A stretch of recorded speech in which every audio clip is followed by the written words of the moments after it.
Assalamualaikum 9th class and good morning to everybody. I hope all of you are fine. So let's start our today's lesson. So next organelle we have to discuss is plastids.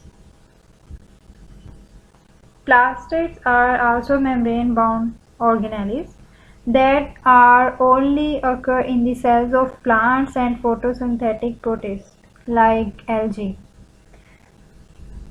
There are three types for plastids: chloroplast, chromoplast and leucoplast. Chloroplast is also bounded by double membrane. जैसे आपने पहले भी देखा था कि nucleus भी double membrane bounded है, आपके पास माइटोकॉन्ड्रिया की भी डबल मेम्ब्रेन है। सेम एज इट इज आप थर्ड ऑर्गेनेली देख रहे हो क्लोरोप्लास्ट जो कि डबल मेम्ब्रेन बाउंडेड है। क्लोरोप्लास्ट की टू मेम्ब्रेन्स होती हैं, same as it is mitochondria and same as it is nucleus, outer and inner membrane. The outer membrane is smooth while the inner ones give rise to sacs called thylakoids.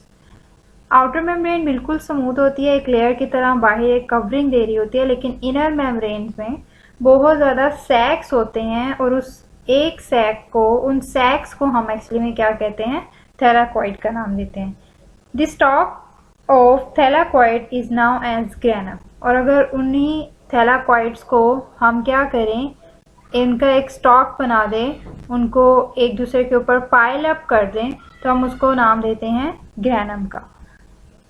Granum is freely floating in the inner fluid of chloroplast like stroma. तो जो thylakoid के coin like जो structures हैं, अगर हम उन्हें एक दूसरे के ऊपर पाइल अप कर दे तो वो हमारे पास ग्रेनम बन जाते हैं। और ग्रेनम जो है वो फ्लूइड ऑफ क्लोरोप्लास्ट, जिसको हम स्ट्रोमा कहते हैं, उसके अंदर फ्लोट कर रहे होते हैं। This concept of chloroplast will more clear to all of you after studying this picture. So इसके अंदर हमारे पास उन्होंने इनर मेम्ब्रेन बताई है, ठीक है। इनर, अब आउटर मेम्ब्रेन बिल्कुल स्मूथ है, एक लेयर की तरह प्रेजेंट है, जिसको आप कह रहे हो आउटर मेम्ब्रेन है, dark colour, dark green in colour है। अब आपके पास जो इनर मेम्ब्रेन है उसके अंदर आपके पास ये कॉइन लाइक स्ट्रक्चर है, ठीक है। इस एक कॉइन लाइक स्ट्रक्चर को हम थैलाकॉइड कहेंगे। ये सेकंड थैलाकॉइड है, थर्ड थैलाकॉइड है। और अगर बहुत ज़्यादा थैलाकॉइड एक ही नंबरिंग में आ जाएं, एक हम उनको पाइल अप कर दें, इस तरह से आपके पास ये एक स्ट्रक्चर बन जाए, तो आप उसको कहोगे दैट इज ग्रेनम, ठीक है। एक कॉइन लाइक सैक को आप थैलाकॉइड कहते हो, और अगर ये पाइल अप कर दिए जाएं तो इस पूरे स्ट्रक्चर को कलेक्टिवली हम ग्रेनम बोलते हैं।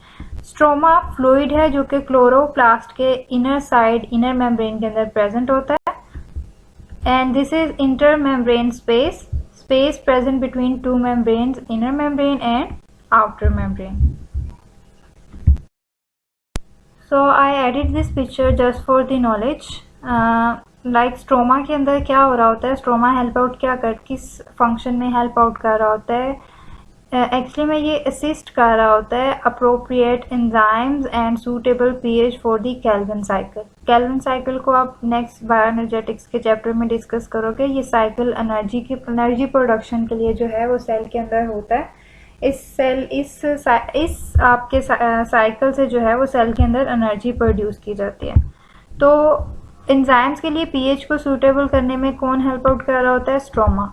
Same as it is thylakoid में आपके पास electron transport chain and ATP synthase enzyme present होते हैं जो फोस्फोराइलेशन करवाते हैं। फोटोफोस्फोराइलेशन का मतलब है कि in the presence of light phosphate जो है वो अटैच हो रहा होता है, ऐड हो रहा होता है, ठीक है।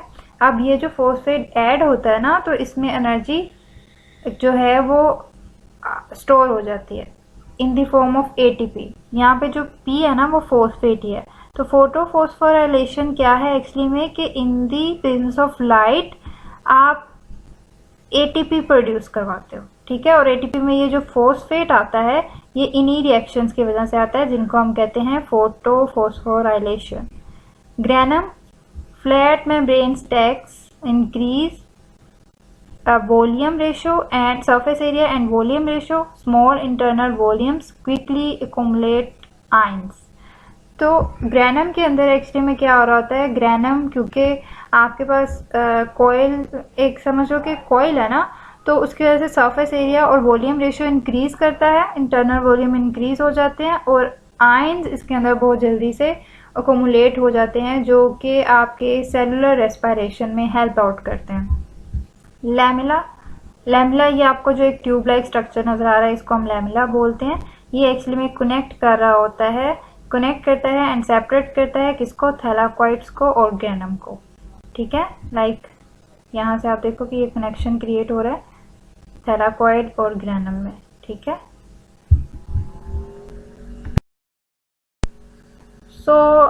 स्ट्रक्चर को तो हमने डिस्कस कर लिया है। अब हम देख लेते हैं कि क्लोरोप्लास्ट का फंक्शन क्या है प्लांट सेल के अंदर, क्योंकि ये एनिमल्स में प्रेजेंट नहीं होता। क्लोरोप्लास्ट जस्ट सिर्फ आपके प्लांट सेल्स में प्रेजेंट होता है क्योंकि ये फोटोसिंथेसिस में असिस्ट करता है। तो फर्स्ट पॉइंट है chloroplast are the sites of photosynthesis in eukaryotes, यानी ये फोटोसिंथेसिस में असिस्ट कर रहा होता है, हेल्प आउट कर रहा होता है प्लांट बॉडी के अंदर फोटोसिंथेसिस। ये आप क्लोरोप्लास्ट एक्चुअली में वही प्लेस है जहाँ पे आपके पास प्लांट बॉडी के अंदर फोटोसिंथेसिस का प्रोसेस हो रहा होता है और ग्लूकोज जो है वो प्रोड्यूस होता है। Okay, they contain chlorophyll green pigment necessary for the photosynthesis. अब इस पिक्चर में अगर आप देखो तो आपको पता चल रहा होगा कि ये जो this is your chloroplast, chloroplast में ये ग्रीन पिगमेंट्स प्रेजेंट है, sorry this is your chloroplast. Okay, chloroplast के अंदर आपके थैलाकॉइड्स प्रेजेंट है और थैलाकॉइड्स के अंदर जो है वो ग्रीन पिगमेंट प्रेजेंट है इस तरह का। ठीक है, ये ग्रीन पिगमेंट जो है वो क्लोरोफिल है। ये वो पिगमेंट है जिसने आपके पास लाइट को एब्जॉर्ब करना होता है, फोटोसिंथेसिस करवानी होती है। लाइक लाइट आएगी, क्लोरोफिल एब्जॉर्ब करेगा और फोटोसिंथेसिस का प्रोसेस जो है वो स्टार्ट होगा। Okay, these pigments are present in the thylakoids of grana, और ये आपके पास ये जो पिगमेंट है क्लोरो का, ये प्रेजेंट होता है किसके अंदर, थैलाकॉइड के अंदर। तो अल्टीमेटली आप ये कह सकते हो कि आपके फोटोसिंथेसिस का प्रोसेस कहाँ पे हो रहा होता है, क्लोरोप्लास्ट में थैलाकॉइड के अंदर ग्रीन पिगमेंट क्लोरोफिल प्रेजेंट होता है जिसमें आपके पास फोटोसिंथेसिस हो रही होती है। Thanks for your cooperation, stay safe, stay healthy, Allah Hafiz.